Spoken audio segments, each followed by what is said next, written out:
Can you believe it? It was right there! Hello everyone and welcome to Action RPG. I'm your host Aaron, and for today's video we're headed to the world of Last Epoch with Patch Notes Part 2. If you didn't see Part 1, no big deal. I will link that at the end of this video. You technically don't have to watch them in order. Just know Part 1 has all the big, exciting news announcements, and Part 2 is me combing through the patch notes, picking out little things that I think are exciting or things we just didn't know about. Now, before we get into Patch Notes Part 2, just quick little plug at the beginning. If you want to be a part of the second Action RPG treasure hunt race, first link in the description. Join the Discord, go to the Last Epoch chat. In the pinned comment, you just click the green button. It literally could not be easier. Signups are open until Thursday at noon. We are going to be racing to find the new rare unique. Okay, and that item will be announced later today. All right. You want to be a part of the race with a nice merch prize, join it. First link in the description. All right, here we go. Monolith of Fate. Now, people are sad that there's no new end game content for 091, which is understandable. But that does not mean that there's not tweaks and changes to the end game that you are surely going to notice. So we're going to start right off with end game and ambushes to start. Added a new monolith objective where you need to slay enemies to lure out an ambush. Ambushes usually contain multiple enemies, including a boss. If multiple players are split up in the zone, only one will be ambushed, but there will be a chat message telling players who was ambushed. It's kind of a neat little thing they threw in. These are about as common as patrolling enemy objectives. Now, a lot of times, you know, if you don't care about stability at all, and all you care about is the reward for completing the echo, a lot of times you just start at the beginning and literally run as fast as you can to the end. And you really don't even have to kill anybody. So ambushes, you are going to be required to slay enemies to draw this enemy out. And this is actually something you have to do. I think it's on a side quest throughout the campaign. So ambushes are coming. Sanctuary of Eterra. I am so happy they're doing this. This new echo type appears next to the original whenever corruption is above minimum. It allows you to reduce corruption when resetting the timeline like a Shade of Orbis echo. This echo has a unique layout and a short boss fight, after which you can interact with the Statue of Eterra to reduce your corruption.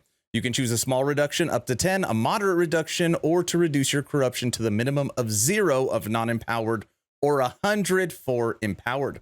Completing this echo does not affect your active monolith modifiers. Aside from that, come from corruption. Meanwhile, Shade of Orbis echoes now always increase corruption. That is very different. Now always increase corruption and no longer spawn at distances that were previously would have reduced it. All right, so what does this all mean? It means that it's going to be really, really easy now to reduce your corruption when you feel like you're too high. Or if you played a build and you got up to 300 corruption and now you're starting a new build and you want to reset that monolith, you can now easily do that through this new system. On top of that, all shades of Orbises are no longer going to give negative. They're all going to give positive, which I also like. Because a lot of times it's like, oh, that one's -4, that one's -7, that one's +2. And now you just know they're all positive. Small little tweaks to end game, but certainly a huge step in the right direction. Okay, moving over to gameplay. And there's only a couple things in here, but you will notice it. Starting with this one. There is now an AFK timer in online mode. You'll be warned about being AFK at 5 minutes, 10 minutes in town zones, and kicked at 10 minutes, 15 minutes in town zones. Now, I know it's like, who cares? Well, for me, I care because I stream or I'm in the middle of something and it's like dinner time or I got to go do something. 5-minute warning, 10-minute boot does sound quick. Maybe double or triple this, unless it is tied to performance or not being able to have so many people online. I don't know what it is. Not a huge fan of this, and it just feels like we need more minutes. I don't know. It's just my feeling. Maybe I'm the only one that feels that way.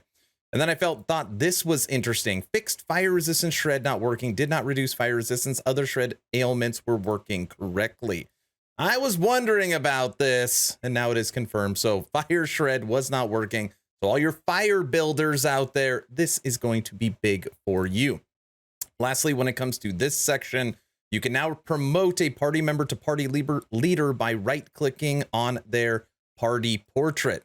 I was very surprised this did not drop with multiplayer 0.9.0, but it is now here this Thursday. And then your account name appearing above your head, that is gone, but you can click it back on if you want. Moving over to icons. Updated the icons for most Acolyte summons to match the updated ability icon for summoning them. So I like this. Synergy is always good. You would know that if you watch my build videos. And then updated the skill tree node icons for the following skills: Dancing Strikes, Decoy, Flurry, Judgment, Lethal Mirage, Lunge, Multi-Shot, Shadow Cascade, Shift, Shurikens, and Smoke Bombs. Now, other individual changes, and you will notice some of these skills. Okay, I'm not going to read through them. Assemble the Abomination, Bone Curse, Bone Golem, Elemental Nova, Fireball, Forge Weapons, Hammer Throw, Meteor, Reaper Form, Summon Bear, Summon Skeleton, and Summon Wolf are all getting some kind of change in visuals. Some would say nerf. Summon Wolf might as well say squirrels on it. But ultimately, if you use any of these if you use any of these skills, come back and read the updated notes on them. Moving over to animations. Updated all character animations for Sentinels, including character selection, idle, run, and attack animations. So we're going to have to check out our newish Sentinel coming this Thursday. Under visuals, just a couple of things in here. Really, actually, only one thing. Updated model and animations for shades in Infernal Shade and Dread Shade. So we got our new icons, or I guess matching icons, and now new visuals for both shades. I am very curious what they did from a visual aspect on this. All right, home stretch, new uniques. I know this is all you care about. Now, I wish they actually like pictured and showed all the new uniques. I'm sure this stuff will be data mined soon, but added 9 Weaver uniques, 4 that are available to all classes and 5 class specific relics. Added 6 general uniques. Now under general uniques, they showed 1 in the video today and 1 in the Weaver's Will post, which is the sword. So 4 new uniques we do not know about, or at least maybe they're out there I don't know about. And then under Weaver's Will, they showed us the ring, the shield, the boots, and the relic. So also 5 Weaver's Wills we do not know about. So, you know, there's going to be some stuff we are just going to have to find either in Last Epoch tools or just hunt the items themselves. Now, sets. Sets will be getting, I don't want to say a complete rework because they haven't told us what they're going to do with sets yet, but we do know that sets are going to be changing in the future. At least in the meantime, we've got the Totem set getting a buff. Forgotten Knight set, buff, Gaspar set, and Sunforge sets are all getting fairly large buffs. Now, I don't know if this means that they are going to be viable in endgame, but they'll make a difference, you know. Especially if you want to try totems, you're going to get +1 to totems, and you're going to get a fairly large boost to totem crit multiplier. That was like the one that kind of stood out to me because I always wanted this set to be good. So I was like, oh, maybe we can use Boardman set and this set to make some kind of double set totem build. I don't know if it's possible. So as we continue down, other changes. Now, something in the middle here is absolutely huge. It's huge. And it was discussed, but I just want to point it out again. The level requirement for legendary items is now the same as the base uniques level requirement. Previously, the level requirement could increase based on the affixes added. What does this mean? This means if you have a level 5 unique that has 3 legendary potential and you turn it into a legendary item, you can get a tier 7, tier 5, tier 5 to transfer over. And those 17 affixes you added to the item does not change the level requirement. So that item will still be level 5. So when you talk about getting power leveled from a friend, when you talk about power leveling by jumping through the dungeons, you also have another way to power level by having uniques that are crafted into legendary for low level alts. It's going to be huge. Trust me when I say it's going to be huge. Little anecdotal thing here. We always laugh how Fighter's Chance is one of the worst uniques. It's actually getting a buff. and they're increasing the movement speed and increasing the melee damage. And since it always drops with legendary potential, this is probably going to be like your 3 LP. Every melee class is going to use this item. There's some other things in here, but those are the two that really jump out to me. When it comes to item, we have a new affix coming, added a new crit chance and bow attack speed hybrid affix for bows. So that is pretty cool. See what that rolls at tier 7. And then everybody hates picking up shards. I really hate, maybe it's just me. I also really hate picking up shards.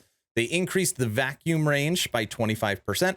And also shards are now going to drop in large clumps and never drop just one, but they are not changing the overall number of shards that will drop. So at least picking up the shards, longer range, and they're going to drop in bigger pools. So this is something we will be able to test. They cleaned up the minimap a little bit, so this is getting a fairly big improvement, sound improvement, and optimization. And that's it. That is where we are at. Now, maybe everything I mentioned is like blah to you, and you care about the updated environmental sounds for the surface. So I understand that. I recommend go reading the patch notes for yourself. Something important to me might not be important to you, and vice versa. But that was everything that I saw that I was like, I didn't know this was coming.